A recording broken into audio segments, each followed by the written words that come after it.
Hi everyone, তো good morning সবাই রে। এখন বাজে হলো 8:30 আর আমি যেতেছি হলো আমার স্টুডেন্টের ঘরে পড়াতে যেতেছি না। আজকে হলো ওদের স্কুলে হ্যালোউইন পার্টি। তো ওর মা আমারে কইছে কি ওর একটু ইসে সাজাই দিতে। এত আলো এসে চোখ দিয়ে জলই বাড়াই গেলো, দাঁড়া দাঁড়া একটু দিয়ে ঘুরে যাই। তো ওরে কইছে ভূত সাজাইতে। তো আমি সকাল সকাল উঠে গেছি গা, যাই ওরে এখন ভূত সাজাই, দেরি হয়ে গেছে গা। তোমাদেরকে দেখাইতেছি আমি কিরকম সাজাই ওরে, জলদি জলদি যাই। কত তোমরা এই কিউট মুখটারে আমি এখন ভূত বানামো। দেখো তো ভূত রে, ভূত দেখো তো, আমাকে দেখাও ভালো করে, হাতগুলো দেখাও। এই দেখো আমি ওরে সাজাইছি।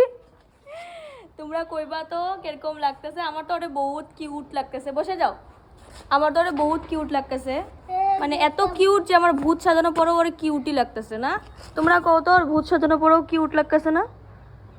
দেখি তুমি একটা আয়ুষ্মান হা করে দাও, জোরে করে আমার দিকে, ক্যামেরার দিকে।